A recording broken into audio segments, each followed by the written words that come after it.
أعوذ بالله من الشيطان الرجيم بسم الله الرحمن الرحيم الحمد لله رب العالمين. In the name of Allah, the Beneficent, the Merciful, all praise is due to Allah, the Lord of all the worlds. I greet my friends and guests in South Africa, in the United States, and around the world with our traditional greetings of peace. Assalamu alaikum, which means peace be unto you. And with a hearty welcome to this week's edition of A Conversation with El-Hajj Mauri Saalakhan. I am pleased to be your host, coming to you once again through the Salam Media platform out of Johannesburg, South Africa. Salam Media is an online portal for humanitarian journalism. We don't just report the news, we advise you on what you can do about it. Today's discussion on this second Sunday of Women's History Month will be, in some respects, a continuation of the conversation we began last Sunday, but with a different theme and a different format. The theme for today is when activism becomes a necessity. The story of our return guest, Amina Janjawa, or Amina Janjawa's evolution into human rights activism is basically a love story, rooted in tragedy and transformative determination.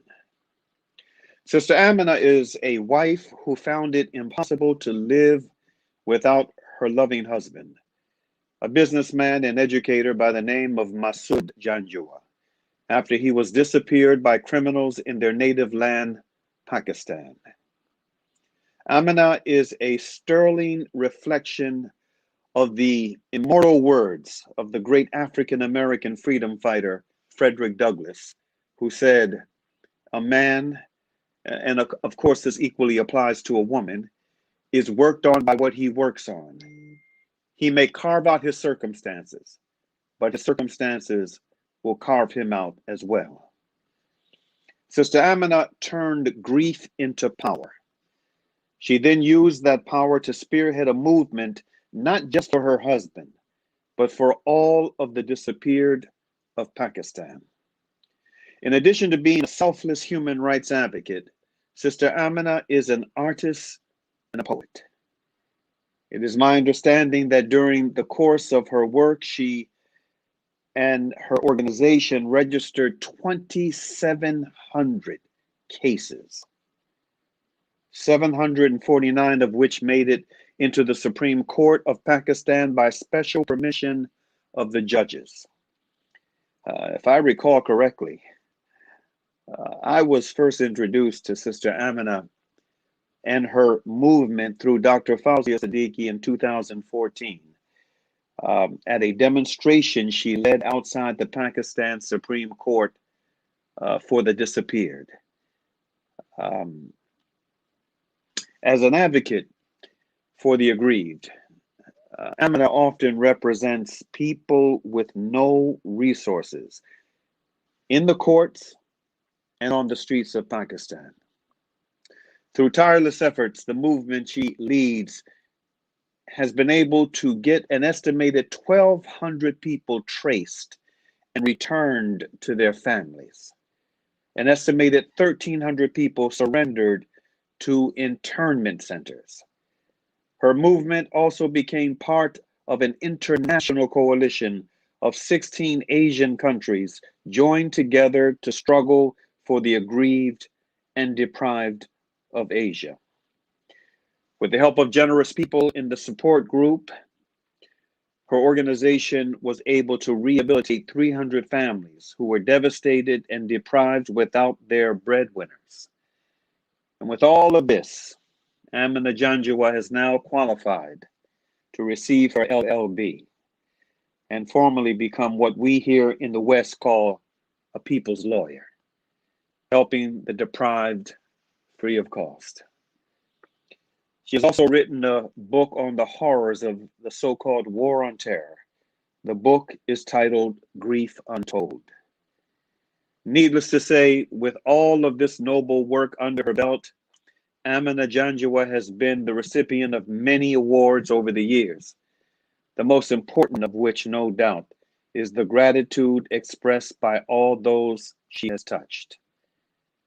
She has defined her life's goal in the following words, and I quote, to bring back all the disappeared loved ones into the arms of their aggrieved families, end quote. And without any further ado, let us welcome our dear sister, Amina Janjua, to today's conversation.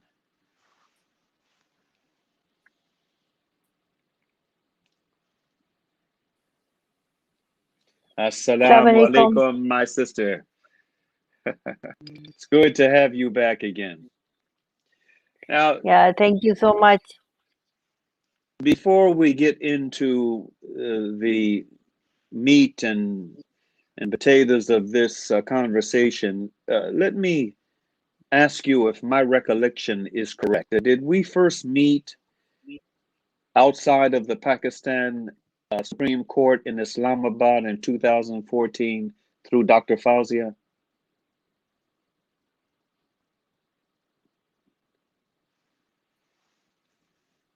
Do you Are you still with me? Can Yeah. you? Okay. Yes, yeah, I That's am with that's what. you. Okay. Is that where we met? That's my recollection. Is that your recollection as Yeah, well? yeah, It is. yeah, Okay. mine as well. Yes. Yeah, Alhamdulillah. Alhamdulillah. and Dr. Okay. Fozia was also with you. Yes. Yes. Yes. In fact, Dr. Fozia was, yeah, we were there. We were there to attend a session of the legislature, the parliament, and then to meet with some political officials concerning yeah, Afia, and then uh, I don't know if well, I'm sure she was already aware of this and kind of coordinated it so that it would. We would be able to seamlessly be able to connect, but you all had a demonstration in front of the Supreme Court that same day. And yeah. yeah, I remember it vividly, mashallah. Um, Mhm. Sister Amina, your husband was disappeared in 2005. Has there been any progress at all in determining what happened to him? Well, actually, Chief Justice Iftikhar Mohammad Chaudhary was the Chief Justice when my husband got disappeared. And he took so moto notice, which is something prerogative for the judge to take notice of any burning violation which is taking place in the society. So he took notice for my husband immediately, and then when I contacted the Supreme Court,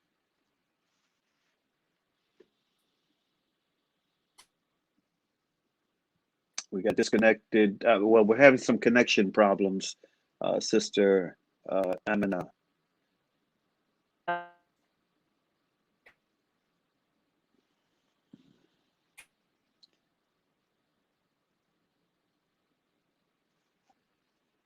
Okay, we're having connection problems.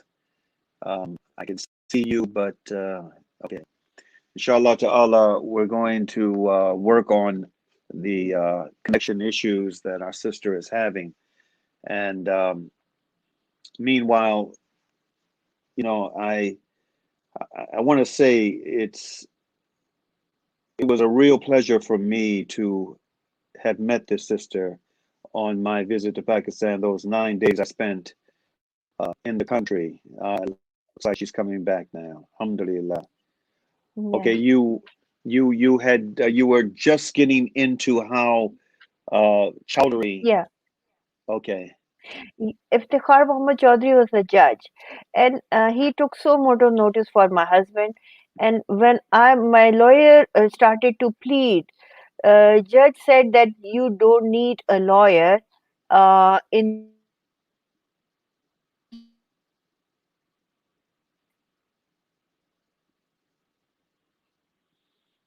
okay, my sister, you got. 9th of October 2006.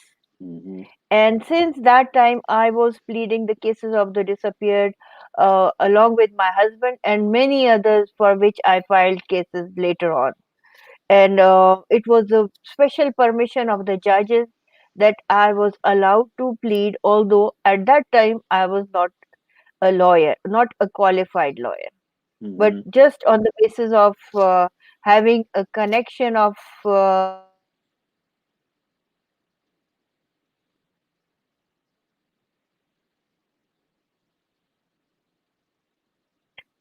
petitions which were written by myself, and over the period of last 10 to 15 years. Although when you look at the records of many of the top lawyers, they could have filed not more than 40 to 50 petitions in the Supreme Court. Hmm. So mine was above every other lawyer. So I think it is, if I go for a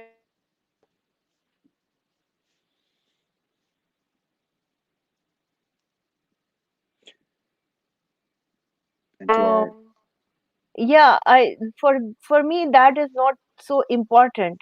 But the hmm, important thing is this, that I should be able to help out the aggrieved and yeah. to be able to continue this work. And Allah subhanahu wa ta'ala should take service from me. So Hmm. this is important. I don't want to be like given awards in this world, because I am very much hopeful that Allah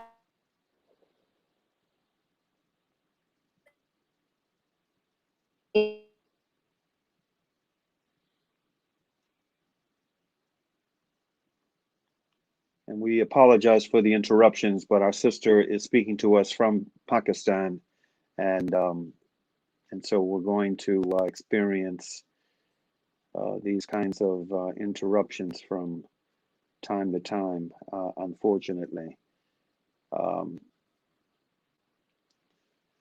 are you still with me? Can so you hear? yes, yes, I Okay, can hear you. okay. Um, I was telling you about, like, for me at that time it was important that like so many women who don't have their husbands and their husbands are disappeared.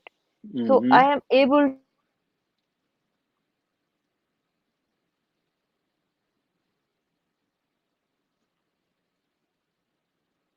and the families were reunited and they were living happily in a very blissful manner as they were before being separated.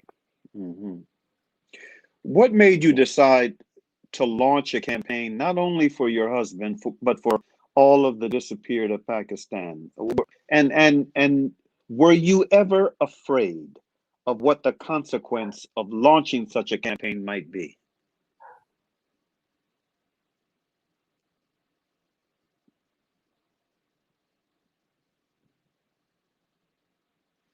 Terrified, and people were trying to tell me the truth that it's very dangerous to to stand up and to ask that for the release of these people who are actually in the custody of secret intelligence agencies of the state. So they are the very powerful agencies and they can do anything. For them there are no laws, they are not accountable to any of the to the parliament or to the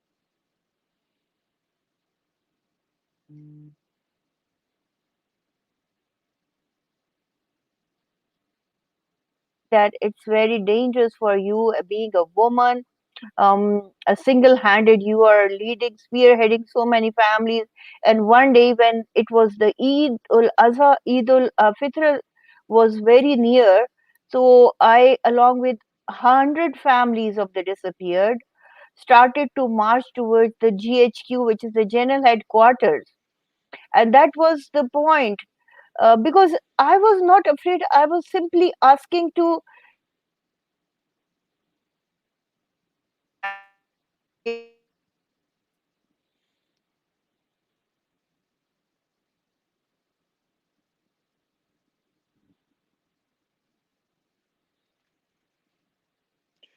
children were even beaten, and one of my son was so much badly beaten, and that his clothes were also torn. So, and he was like thrown into the police van and taken away. So I did not know what happened to that protest, because we were simply just taking one step, only one step we took towards the general headquarters, and everything was ruined. There was like forces in black uniforms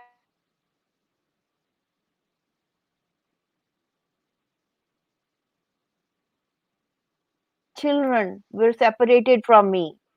And I was crying and shouting on top of my voice. My little daughter, she was 8 years old at that time, and she fainted. Literally, she was pleading like this, like this. If you can see me, that Hmm. please, please bring my father back. And I just beg you, don't take my brothers away, because I am already suffering that my father is not here. So she was pleading like this. Hmm.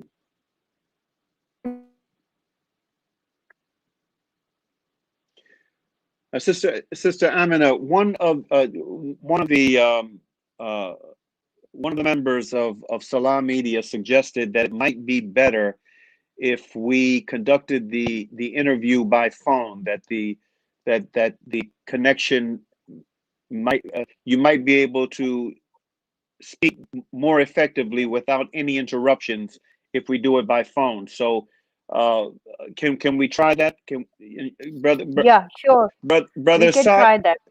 Okay, brother Saad, can you get our sister by phone, inshallah ta'ala? And what I'm going to do while we're trying to bring her back on by phone is I'm just going to underscore how important it is for us to uh, really appreciate the kind of testimony we're getting right now. You know, Pakistan, like a number of other Muslim countries, goes by the name Islamic Republic, the Islamic Republic of Pakistan. And but the reality is that the governing apparatus in Pakistan, like the governing apparatus in so many, in fact, the vast majority of Muslim countries, I dare say, doesn't meet the criteria of Islamic Republic. This is a very high standard, and the consequence of this is, the injustices that are committed by government officials, the injustices that are committed by well connected people outside of government, um, the injustices that are committed, layers deep uh, within Pakistani society by those who go under the title leader, whether it's political leader, religious leader, civic leader, what have you. And there is a tremendous price that we end up paying for this. That predominantly Muslim populated societies pay for this. The Prophet, peace be upon him, said, I have forbidden oppression for myself and made it forbidden amongst you. So do not oppress one another. This is a foundational principle of Islam. We cannot be oppressors. We must be quite the opposite. We must be people, those of us who are people of faith, those of us who truly believe, we must be people who are against oppression in all of its manifestations. We have to fight against it. And so my sister she has come back on. Are you with me now, sister? Yeah, I'm with you. I'm with you. Alhamdulillah. Alhamdulillah. Okay. Please continue from where you left off in describing, Yeah, I was the telling you reasons. about Go ahead. Go ahead, yeah, sister. I was telling you about how important it is for me to unite the family. Yes. And at that time, when the judge told me that you don't need a lawyer, and the judge himself is the lawyer, and that gave me a kind of confidence that I can speak on behalf of so many aggrieved. And I don't need any lawyers, so gave me a lot of confidence. And from that day till today, I've been pleading all the aggrieved, and the number is 749, which is one of the largest numbers for all the lawyers who had ever pleaded in the Supreme Court. So, Alhamdulillah. Alhamdulillah, I'm very thankful to Allah subhanahu wa ta'ala for taking this service from me. And it was in this event that I decided that I will formally also go uh, for learning the all the things which I need as lawyer as well as a professional lawyer. So that was why I joined LLB course from the University of Peshawar, and that I joined in 2016, and in 2019 I qualified, and I have been graduated from University of Peshawar, and I've been given the degree as a qualified lawyer. Also given permission and license to plead. So, Alhamdulillah, since that day I have become more confident, and the numbers of cases which I have filed in various courts are 2,794. Hmm. And out of these, if I give you if that is important for me, because I want to be the voice for the disappeared from every part of the country. So there are many Baloch who are disappeared. There are the Yes. Kashmiris which are disappeared, Punjabis Yes. who are from Punjab province, and then there is a province of Sindh, and there's a capital territory which is known as Islamabad Capital Territory, and then the northern province is KPK. So there are different numbers of registered cases which are from each of these areas and provinces. So all these are my cases or my babies, and if any one of them is reunited, I feel as if I have been given a new life, and I forget the grief Alhamdulillah. which is all the time pinching me for being away from Masood and for missing Masood goes away for that certain moment. Yeah. Maybe at one time there was a woman. She was very aggrieved, and I did everything which was possible. Even gave her quite a lot of money so that she can survive along with her three children. Because the breadwinner, her husband was taken away.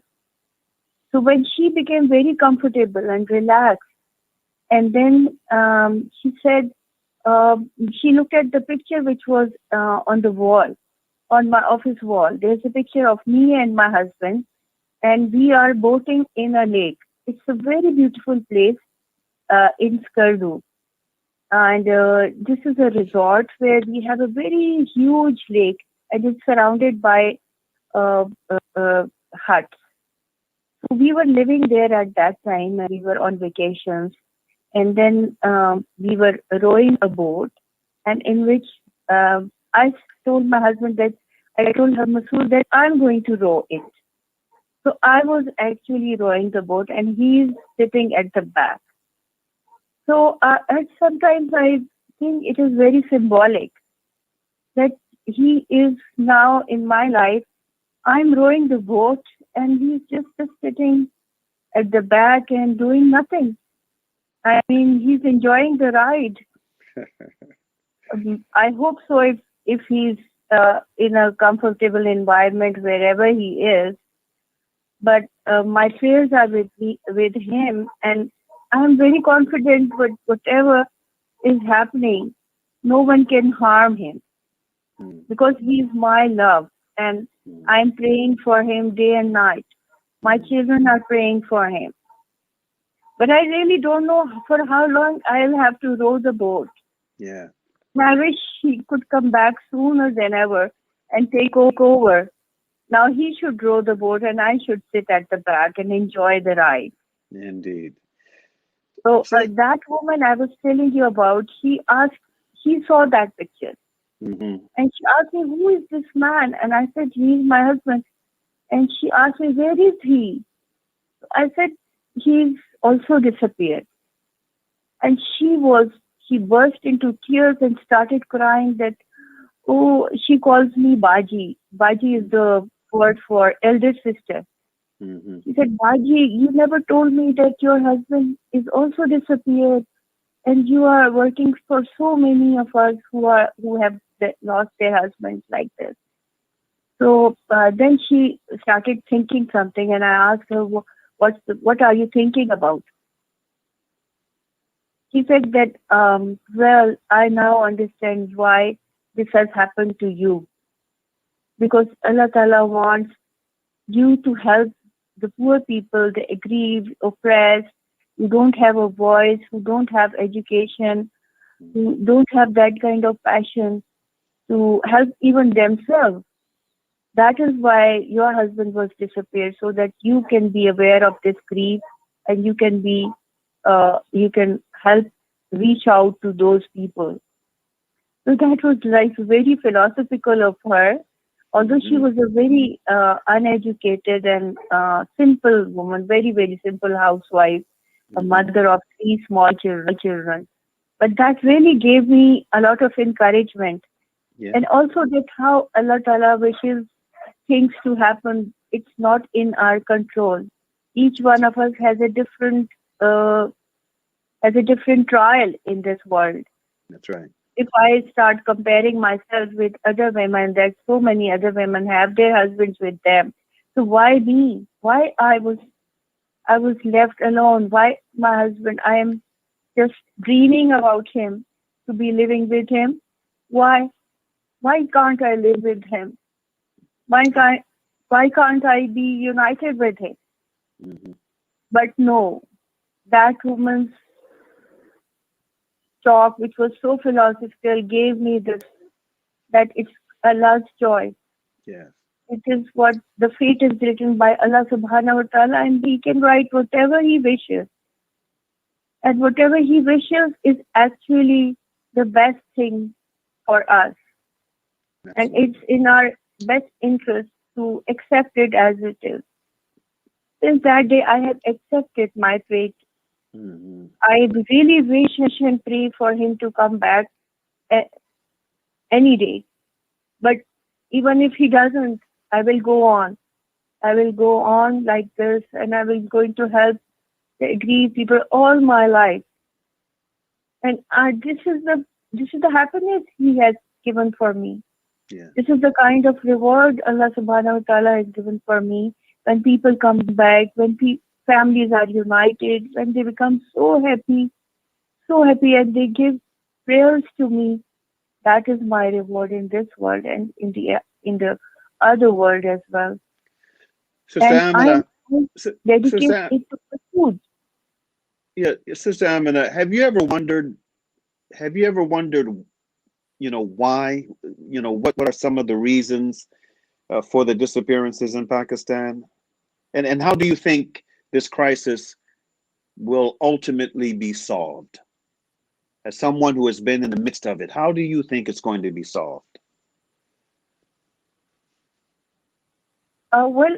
It is like the crisis is extremely chronic, and it is getting worse. It's not getting solved. It's getting worse. Unfortunate. It's getting worse, you Because, say? like, uh, yes,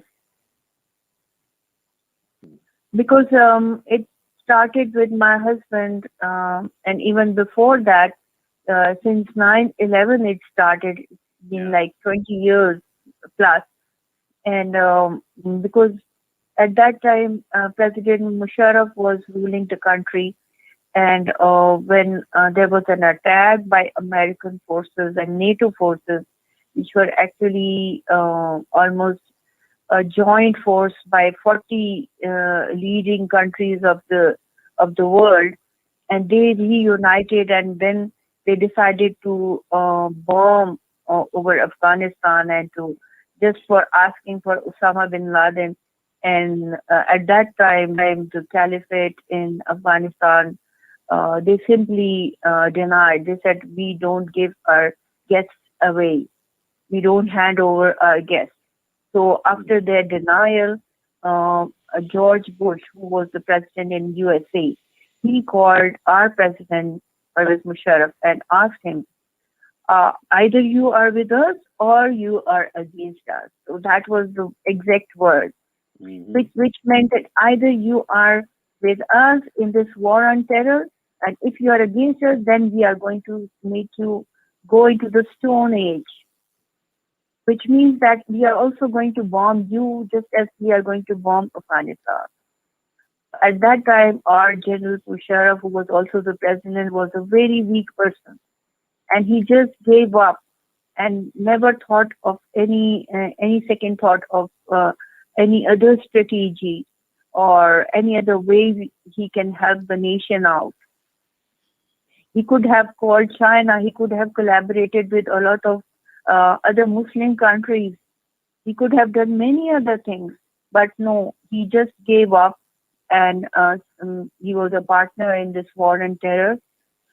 That day, American forces were bombing our neighborhood, and they were taking off from Pakistan. Can you believe it that Pakistan, our land, was used for taking the bombs in the air, and they were being dropped on our brother country, Afghanistan. And many of us never knew until very, very late that they were flying from our land. And not just that, there were human rights violations. There were huge people who were taken away. There were families which were ruined.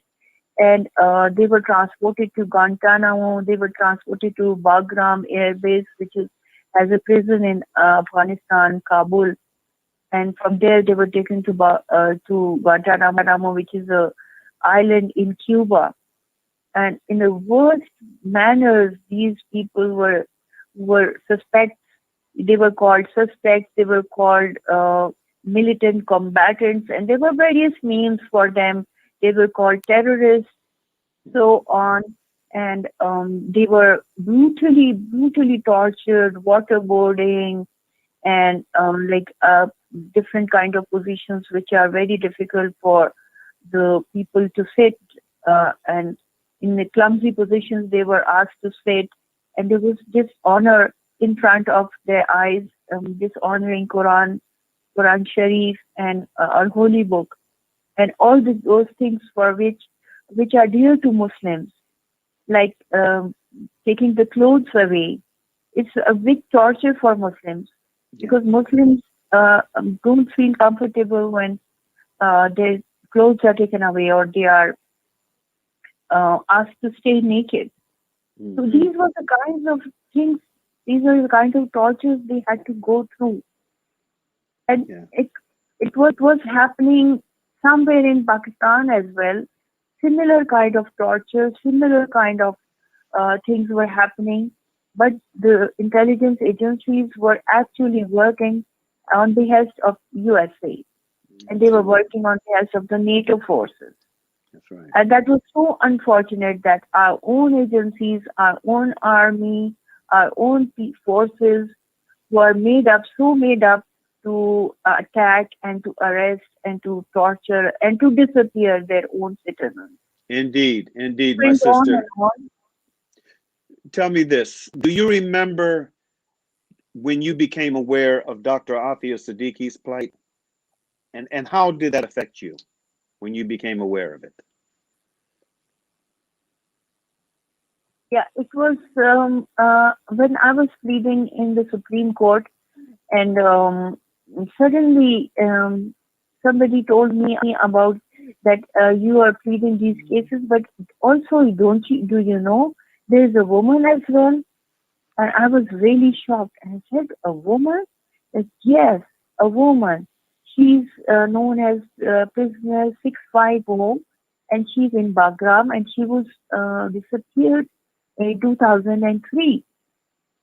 So I had very little knowledge of that case, and I never met Dr. Fauzia and the family. But then I started searching on the internet about Dr. Afia Siddiqui. And when I found out many things, that how she was abducted along with her three young children, my heart just broke into thousand pieces, and I just did not tolerate that because I forgot that I'm myself an aggrieved woman, and I myself, my husband is abducted. Now I'm searching for him. I just thought that maybe it's my duty to first of all find this woman. Where is she? And to help locate the family of Sister Afia and get in touch with them so that I can ask them, is there anything I can do in their quest? So fortunately, I was able to establish contact with Sister Fauzia Siddiqui very quickly as soon as Sister Yvonne Ridley came to Pakistan. That was in 2008, and she also broke this story. She broke the news that yes, Business 650 is Dr. Afia Siddiqui, and immediately as this news broke away, there was a story which was given, not actually happened, but given that Sister Afia Siddiqui was shot, and it was called that she actually tried to snatch the rifle from the Afghani prisoner, Afghani army, and tried to kill NATO forces. So actually, that was a concocted story. What actually happened was that immediately when the story broke, that everybody knew that Sister Afia is imprisoned in Bagram, somewhere in Afghanistan. So they immediately tried to kill her with bullets. But that was Allah subhanahu wa ta'ala's decision to be taken. She survived. And then when she survived, they took him to America as quickly as they can. And they started a trial against Sister Afia. So all these things came into my knowledge, and then I was in contact with Sister Fauzia, and immediately we started doing huge protests and mobilizations in Islamabad. And I was also called for many times by Sister Fauzia in Karachi as well for heavy mobilizations. And in fact, all of over Pakistan, there were mobilizations and there were protest rallies and seminars, and a lot of hype was created. And that was how whenever I had to speak about Sister Afia, I would always speak that I have never known her. I mean, never been seen her as face to face, but she is my sister. I just feel for her like my real sister. Yes. And I would pray for her, I would struggle for her till her release. And for that matter, we, in Defense of Human Rights, we also conducted a research in which, through which we were able to get a lot of foreign prisoners released. A lot of Pakistani people who were in different countries. They were in China, they were in Thailand, and they were in many different countries. So we were, with the help of this democratic and diplomatic channels and meeting with the Foreign Office, we were able to devise the law, which is Prisoner Exchange Treaty. Of course, there's years of struggle and years of hard work behind it. But eventually, we were able to release 22 prisoners from Thailand. Initially, those prisoners were repatriated on behalf of that. If there are Thailand prisoners in Pakistan, they are going to be transported to Thailand, and Pakistani prisoners in Thailand will come back to Pakistan. Initially, they were sent to jails, but then from here, when the lawyers were engaged, within 1 year, all of them were free. So in the same way, I was of the view that this policy should be adopted, and that was why we met Foreign Minister Mahmoud Qureshi, Shah Mahmoud Qureshi. We met him 2 times, and we insisted that this mechanism should be adopted.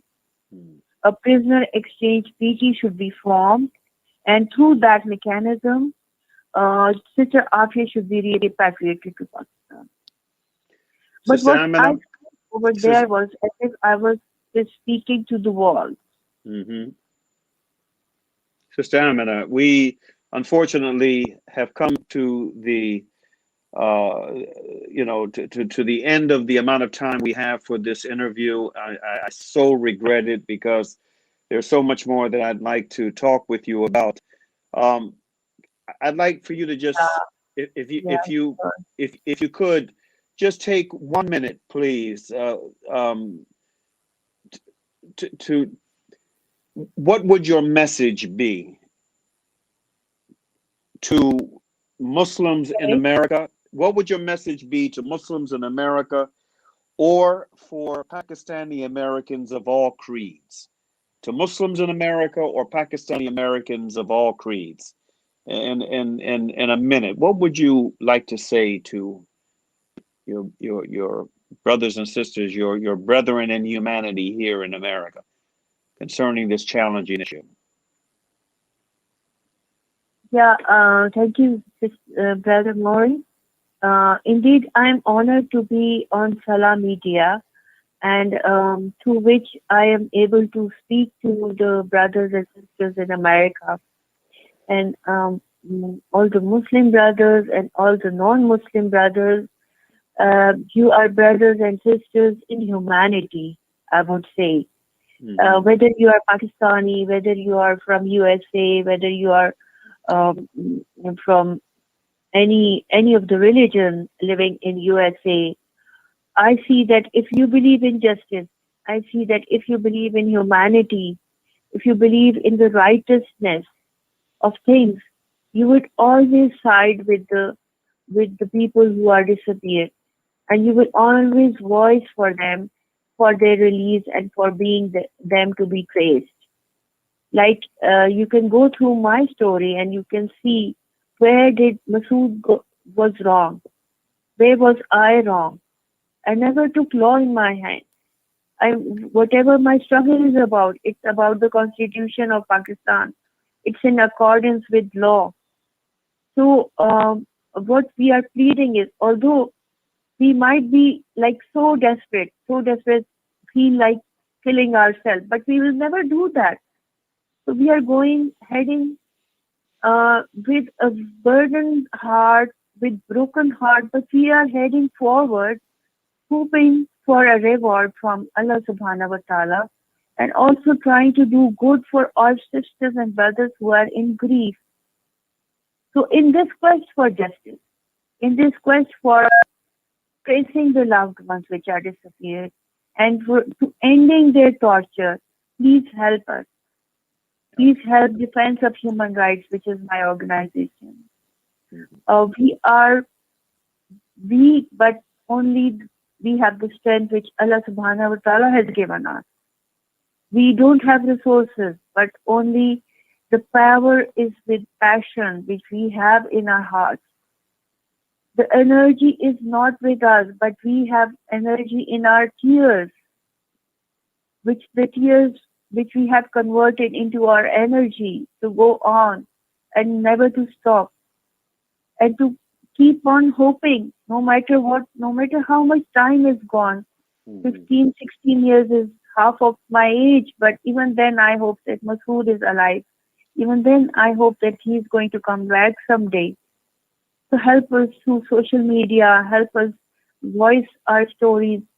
You can always share whatever we have on our Facebook, our Twitter, or Instagram account. So on all socials, you can join us and see what we are doing. You can become a member. We have many international members of our organization.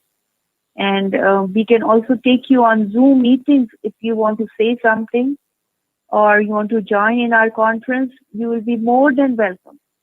There are many American organizations like Pakistan USA Freedom Forum who have been very helpful even in the judicial crisis, and they have actually invited me via Skype.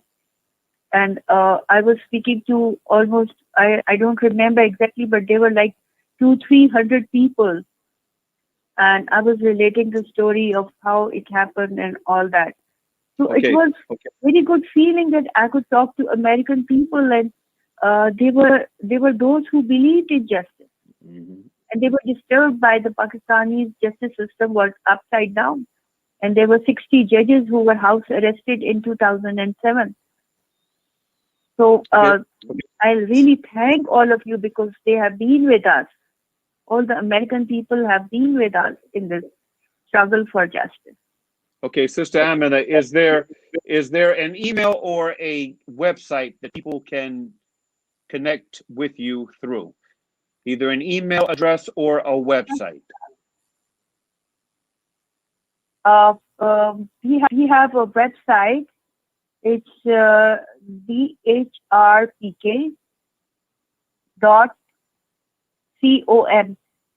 bhrpk.com.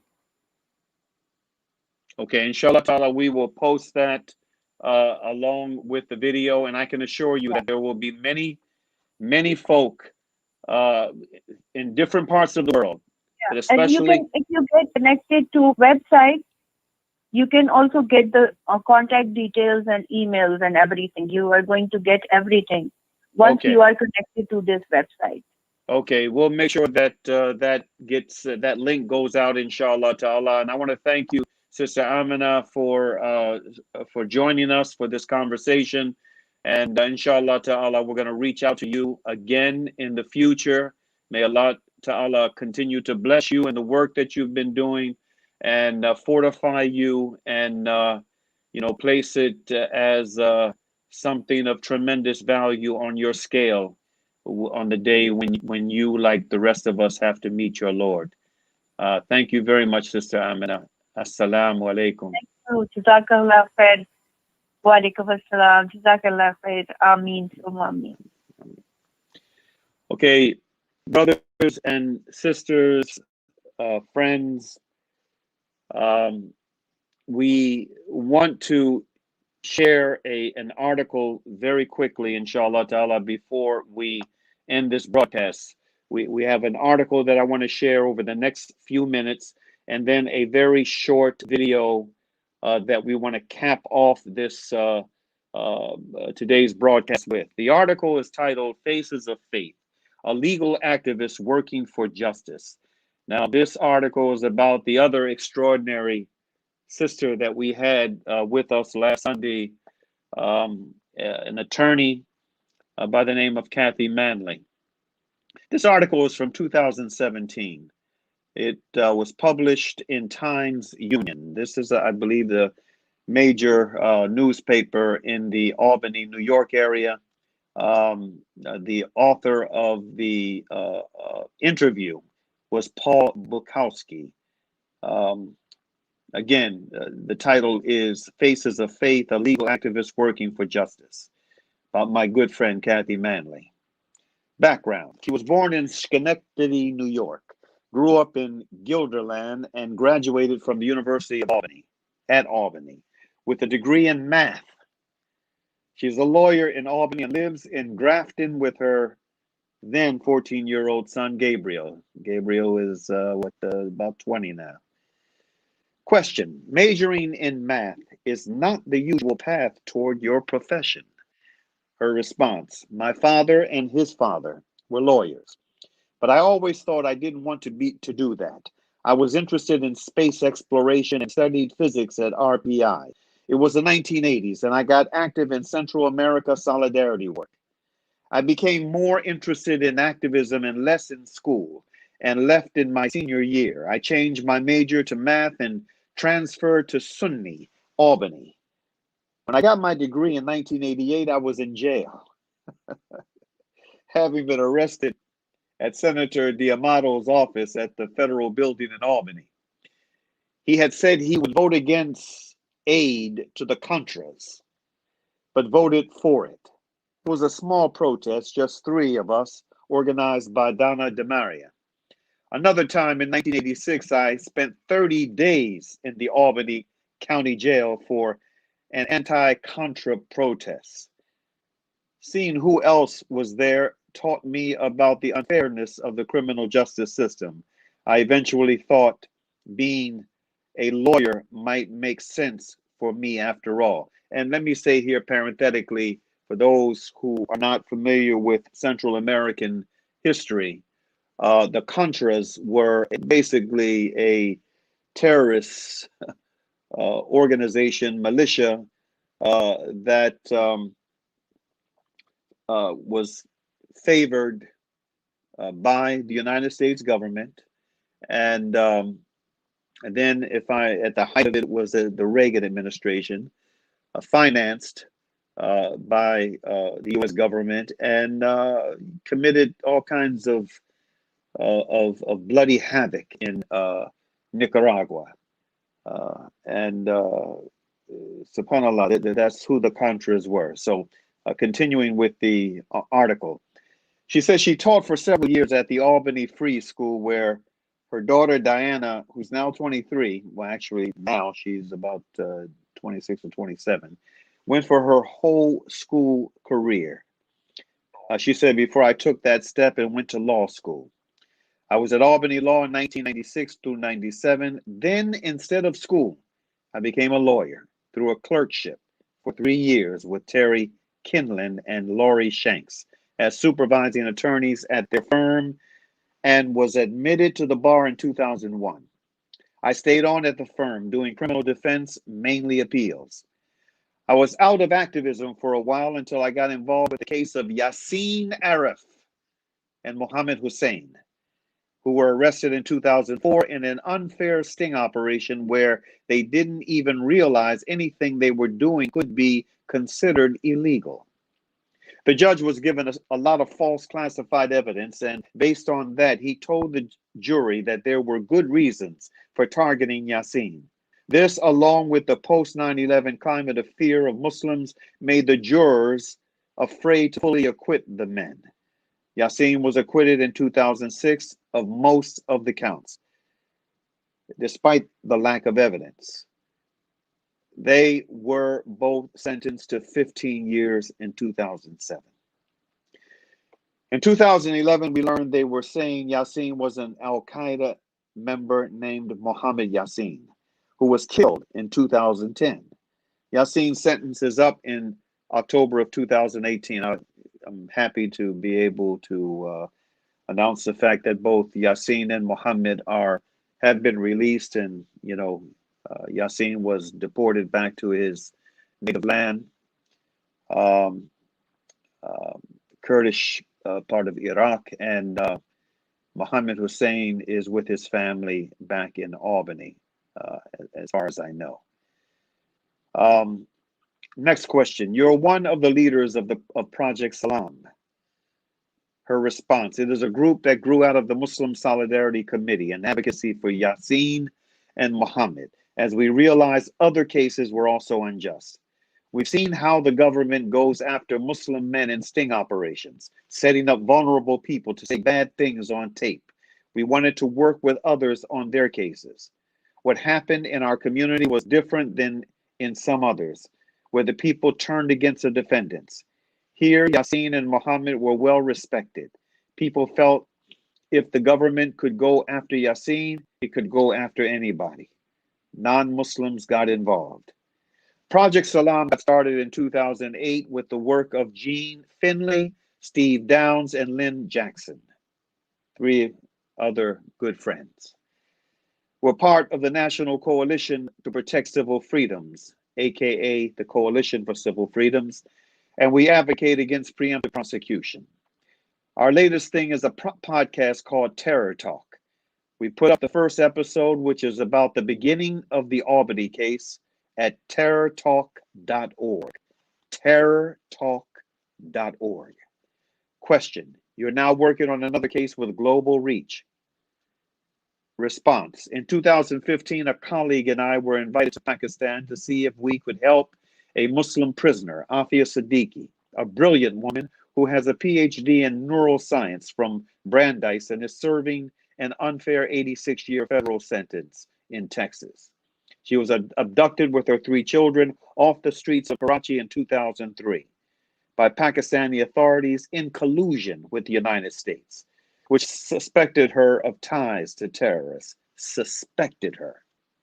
The case is a cause célèbre in Pakistan, where she is known as the daughter of the nation and is respected for her goals to advance the educational system there, especially for girls.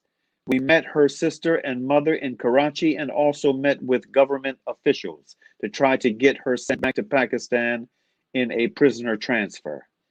2 of her children reappeared years later, but the baby is presumed dead. She was likely tortured in black sites and reappeared in 2008 in Afghanistan, disheveled and confused. She was shot by U.S. soldiers, forcibly taken to the U.S. and convicted of attempted murder despite the lack of forensic evidence. Despite having no terrorism charges, her sentence included a terrorism enhancement, making it essentially a life sentence, even though she was the only one hurt in the incident. Now suffering physically and mentally, she is essentially incommunicado with solitary confinement. We filed a commutation petition for her, and thousands of Pakistani school children wrote letters and made beautiful drawings in support of it. Recently, a last-minute video appeal we made went viral in Pakistan. It's on Facebook. Question: is there a connection between your work for justice for Muslims and your own religious beliefs? Her response: my parents were members of the Schenectady Unitarian Church. I didn't go there often, but always liked that church and the one in Albany. I'm an agnostic. I believe in the search for justice and that it's worthwhile to do that work and to have hope. Right now, it looks bad, but a lot of good people support those who are under attack. It's inspiring to see people in Albany coming together. Locally, 1,000 people have signed up for Inaugurate Resistance on Saturday, and the Coalition Against Islamophobia will be there. That's the end of this thought-provoking interview with my good friend, Kathy Manley, another female torchbearer that we wanted to shed some light on in this Women's History Month. On that note, we have a very short video that we want to conclude with. I will simply say I thank you for joining us on this day, and please share the video with others. I apologize for the connection problems we had with our sister in Pakistan, but that is Pakistan, and you know, we have to work with what we have to work with. Her message came through by the grace and mercy of Allah, still loud and clear. She's like our sister Kathy and Dr. Fauzia and so many other women of action. It is an inspiration for us, despite the tremendous odds that they often have to work against, and the fears, the anxieties that they have to challenge. It's part of the human experience, but they have to challenge. You know, they plug on. So, you know, these are sheroes that we should hold high. With that, I conclude before the video with the words of Surah Al-Asr, Bismillahir Rahmanir Rahim, Wal Asr, Innal Insana Lafi Khusr, Illa Alladina Amanu wa Amalu Salihati, wa Tawassaw bil Haqq, wa Tawassaw bis Sabr, which means in translation, in the name of Allah, the Beneficent, the Merciful, by the token of time through the ages, verily humanity is in loss, except those who believe and do good, and exhort one another to truth, and exhort one another to patiently persevere. With that, listen to the message of our sister Fauzia as we conclude today's broadcast. Assalamu alaikum. Bismillahir Rahmanir Rahim. Assalamu alaikum. Greetings of peace. My name is Dr. Fauzia Siddiqui and I am a neurologist by profession. I also head the global Afia movement. My message today is for women of the world. The AFIA movement is like an umbrella organization that stands in solidarity with any individual or organization that desires peace, equality, justice, and freedom for all. AFIA movement is founded on principle, not politics. Its goal is to unify humanity behind a simple cause. Daughters are not for sale. We support victims like Afia of Pakistan, Kayla of USA, and Asiya of Kashmir, so that no woman suffers the abuses that they have suffered. The movement was not set up on a negative.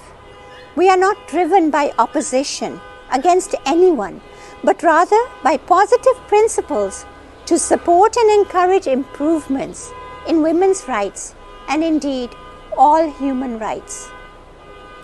People may have different views and all are entitled to their own opinions. But this should not extend to changing the facts and demonizing innocent victims to advance political or personal agendas, or degrading slogans to appease foreign masters.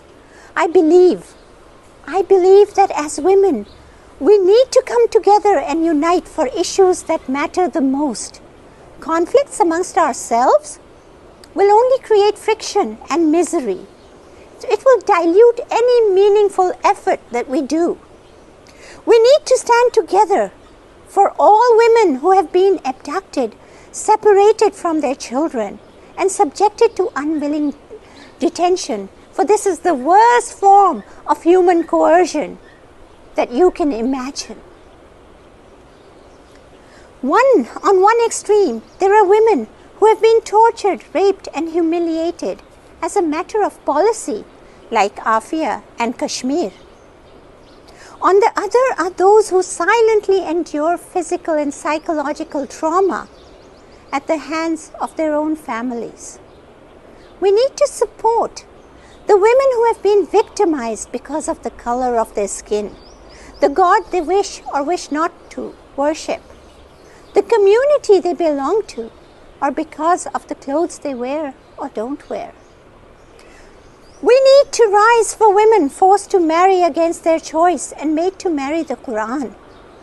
We need to march for women who are sold, trafficked, or forced to change their religion, who are killed in the name of misplaced honor.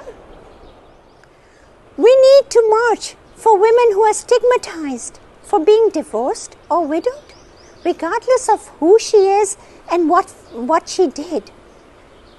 We are all women, and we need to stand together, one for all for one.